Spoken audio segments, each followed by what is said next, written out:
प्रिय संस्कृत मित्राणि नमः संस्कृताय। संस्कृत साहित्यम में आपका स्वागत है। मैं हूं संजना और आज हम लोग श्रीमद् भगवद गीता के दूसरे अध्याय का 44वां और 45वां श्लोक पढ़ेंगे। इसके पूर्व हम लोग 43 श्लोकों तक अध्ययन कर लिए थे, जिसमें हमने जाना कि श्री भगवान अर्जुन से कहते हैं कि जिनकी बुद्धि, जिनके वचन पुष्पित होते हैं और जिनकी बुद्धि अव्यवसायत्मिका होती है, जो सिर्फ वेदों से भोग और ऐश्वर्य को प्राप्त करने की बात करते हैं, वे वेदवादरताः अविपश्चिताः लोग होते हैं। अब आगे जानेंगे कि श्री भगवान अर्जुन से क्या कहते हैं। अगला श्लोक है, साथ में वाचन करिएगा। 44वां। भोगैश्वर्य प्रसक्तानां तयापहृतचेतसां व्यवसायात्मिका बुद्धिः समाधौ न विधीयते। अर्थात श्री भगवान अर्जुन से कहते हैं,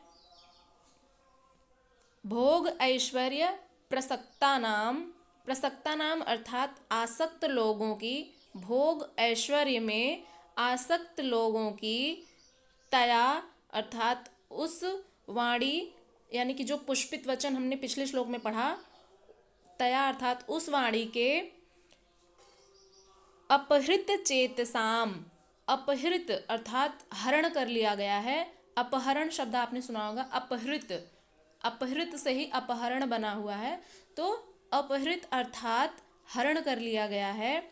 चेतसाम अर्थात चित्त को, हृदय को, जिनका हृदय भोग और ऐश्वर्य में आसक्त लोगों का, भोग और ऐश्वर्य में आसक्त लोगों का उस वाणी के द्वारा जिनका चित्त हरण कर लिया गया है, ऐसे लोग व्यवसायात्मिका बुद्धि ही समाधौ न विधीयते। व्यवसायात्मिका अर्थात निश्चयात्मिका, जो निश्चयात्मिका बुद्धि होती है, जिनकी बुद्धि निश्चित होती है, जो जिनकी बुद्धि स्थिर रहने वाली होती है, तो स्थिर बुद्धि वाले समाधौ न विधीयते अर्थात जिनका मन, जिनका चित्त भोग और ऐश्वर्य ने हरण कर लिया है, जिनके मन में सिर्फ भोग और ऐश्वर्य ही बसता है, उनका मन व्यवसायात्मिका बुद्धि न, उनकी जो बुद्धि होती है वो स्थिर नहीं रहती और समाधौ न विधीयते, समाधौ अर्थात समाधि में, न विधीयते नहीं रहती अर्थात जिनके मन में सिर्फ कामनाएं ही कामनाएं हैं, जिनके मन में सिर्फ भोग और ऐश्वर्य की कामना है, उनके हृदय में ईश्वर के प्रति आस्था, समाधि कैसे लग सकती है। इसी बात को समझा रहे हैं श्री कृष्ण कि हे अर्जुन, भोगैश्वर्य प्रसक्तानां तयापहृत चेतसां व्यवसायात्मिका बुद्धि समाधौ न विधीयते। भोग और ऐश्वर्य से प्रसक्त लोग, जो आसक्त लोग होते हैं, आसक्त अर्थात एक तरह से आसक्ति होती है किसी भी चीज़ के लिए, लगाव जो होता है, बहुत अधिक लगाव, उसको आसक्ति कहते हैं। तो जिनको भोग और ऐश्वर्य में ही जिनका मन लगता है, जिनका हृदय अपहृत चेतसाम, अपहृत हो गया है, अर्थात भोग और ऐश्वर्य में ही जिनका मन लगता है, ऐसे लोगों की व्यवसायात्मिका बुद्धि न, ऐसे लोगों की बुद्धि स्थिर नहीं रहती, समाधौ न विधीयते और परमात्मा में उनका मन नहीं लगता है, समाधि में उनका मन नहीं लगता, क्योंकि उनकी बुद्धि स्थिर नहीं रहती। समाधि जो होती है, समाधि कौन व्यक्ति लगाता है? जिनका हृदय, जिनका मन शांत रहता है और जो सिर्फ परमात्मा का चिंतन करते हैं, उनकी बुद्धि स्थिर रहती है। और जिनकी बुद्धि स्थिर ही नहीं है, जिनके मन में सिर्फ कामनाएं ही कामनाएं भरी हुई हैं, तो जाहिर सी बात है कि उनका मन ईश्वर में नहीं लगेगा। अब अगले श्लोक की तरफ बढ़ते हैं। अगला श्लोक है 45वां। त्रैगुण्य विषया वेदा निस्त्रैगुण्यो भवार्जुन निर्द्वंदो नित्यसत्वस्थो निर्योगक्षेम आत्मवान्। त्रैगुण्य विषया वेदा निस्त्रैगुण्यो भवार्जुन निर्द्वंदो नित्यसत्वस्थो निर्योगक्षेम आत्मवान। अर्थात श्री भगवान यहाँ पर अर्जुन को त्रैगुण्य अर्थात जो 3 गुण होते हैं, सत, रज और तम, सत्व, रजस और तमस, ये जो त्रैगुण्य होते हैं इनके विषय में बताएंगे कि हर व्यक्ति के मन में सत्व, रजस और तमस विद्यमान होता है। किसी में अधिक होता है, किसी में कम होता है, लेकिन ये तीनों ही गुण जो होते हैं वो प्रत्येक व्यक्ति में कम या अधिक मात्रा में रहते हैं। तो इसी को समझाते हुए श्री कृष्ण कहते हैं कि त्रैगुण्य विषया, जो त्रैगुण्य विषय होते हैं सत्व, रजस और तमस, वेदा अर्थात वेद, निस्त्रैगुण्यो भवार्जुन, भव अर्थात हो, अर्जुन अर्थात अर्जुन, हे अर्जुन निस्त्रैगुण्य अर्थात त्रैगुण्य से रहित हो जाओ। हे अर्जुन त्रैगुण्य विषया वेदा निस्त्रैगुण्यो भवार्जुन, त्रैगुण्य अर्थात त्रिगुण, सत्व, रजस, तमस, विषया अर्थात विषय, भवार्जुन अर्थात भव अर्थात हो, अर्जुन अर्थात हे अर्जुन, निर्द्वंदो अर्थात निर्द्वंद या बेफिक्र। लोग कहते हैं ना कि हम निर्द्वंद हो गए हैं। किसी भी काम से हमें, जब हम कोई काम कर लेते हैं तो कहते हैं कि हम इस चीज़ से बेफिक्र हो गए हैं, अर्थात हमें अब कोई चिंता नहीं है, या फिर निर्द्वंद हो गए हैं, जो द्वंद्वों से रहित होता है। अभी अर्जुन द्वंद्व में फंसे हुए हैं कि यदि मैं युद्ध करूँगा तो मेरे परिजन मर जाएंगे और मेरे जो कुल खानदान की स्त्रियां हैं वे विधवा हो जाएंगी और हमारे कुल खानदान में वर्ण संकर संतानें उत्पन्न होंगी। ये सब उनके मन का अंतर्द्वंद्व है, अर्जुन के मन का ये सब अंतर्द्वंद्व है।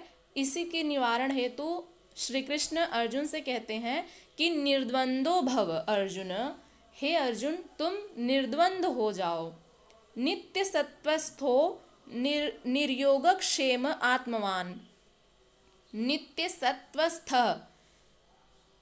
नित्य अर्थात हमेशा के लिए, सत्वस्थ सत्व में स्थित, नित्य सत्व पर स्थित, यानी कि न जिसके मन में न रज हो न तम हो, अर्थात सत्व पर स्थित रहने वाला।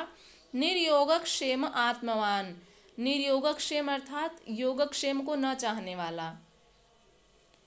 योगक्षेम वहाँ में हम आगे के श्लोक में हम पढ़ेंगे, श्री भगवान कहते हैं योगक्षेमम वहाँ में हम, उसी का यहाँ पर वर्णन किया गया है थोड़ा सा कि निर्योगक्षेम आत्मवान, अर्थात जो योगक्षेम को नहीं चाहता है। योगक्षेम क्या होता है उसको समझ लेते हैं।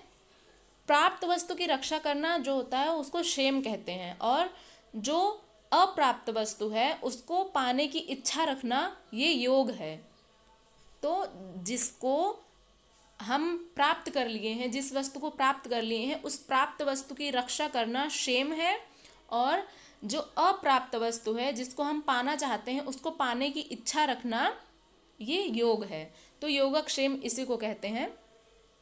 तो जो योगक्षेम को नहीं चाहता है, अर्थात इसको इस तरह से समझ सकते हैं कि निर्द्वंद व्यक्ति कौन होगा, जो योगक्षेम वाला नहीं होगा, जो योगक्षेम को नहीं चाहेगा। योगक्षेम अर्थात प्राप्त वस्तु की रक्षा और अप्राप्त की कामना। तो जो निर्द्वंद रहेगा उसको तो कोई चिंता नहीं रहेगी कि जो कुछ भी मेरे पास है वो तो चला ही जाएगा एक न एक दिन, खुद को भी ये संसार एक दिन छोड़ देना है। तो इन सब चीज़ों से, इन सब द्वंद्वों से परे रहते हुए जो व्यक्ति रहता है वही निर्द्वंद्व कहलाता है। तो उसे कोई चिंता नहीं रहती है कि जो हमारे पास प्राप्त वस्तु है अभी जो है उसकी रक्षा करें और जो नहीं है उसकी कामना करें। तो जिसके मन में ये सब कुछ चलता रहता है वही तो उसकी ही बुद्धि अव्यवसायत्मिका होती है। और जो द्वंद्व से रहित होता है, निर्द्वंद्व व्यक्ति होता है, उसके मन में ये सब कामनाएं आएंगी ही नहीं कि जो मेरे पास प्राप्त वस्तु है उसकी रक्षा करें और जो अप्राप्त है उसको पाने की इच्छा करें। तो कहने का तात्पर्य यह है कि जो व्यक्ति योगक्षेम को नहीं चाहता है वही निर्द्वंद्व रहता है। तो श्री कृष्ण यहाँ पर कहते हैं कि हे अर्जुन निर्योगक्षेम भव, अर्थात तुम भी योगक्षेम को न चाहने वाले बनो। अर्जुन क्या चाह रहे हैं कि जो उनके पास प्राप्त वस्तु है, अर्थात जो उनके परिजन हैं, उनकी रक्षा करना चाह रहे हैं ना, तो इसी को समझा रहे हैं श्री कृष्ण कि तुम किसी को नहीं मारोगे, ये सब कुछ विधान है, इसलिए तुम अपना कर्म करो और प्राप्त वस्तु की रक्षा और अप्राप्त वस्तु की इच्छा करना ये सब तुम्हारा काम नहीं है। इसलिए हे अर्जुन, तुम निर्योगक्षेम बनो। आत्मवान अर्थात आत्मनियंता, जिसका स्वयं पर नियंत्रण रहता है। नियंता अर्थात नियंत्रण, जिस व्यक्ति का स्वयं पर नियंत्रण रहता है, जिसकी इंद्रियां खुद के वश में रहती हैं, उसको आत्मवान कहते हैं। तो ये रहा शब्दार्थ। अब इसकी व्याख्या देख लेते हैं कि त्रैगुण्य विषया वेदा निस्त्रैगुण्यो भवार्जुन निर्द्वंदो नित्य सत्वस्थो निर्योगक्षेम आत्मवान।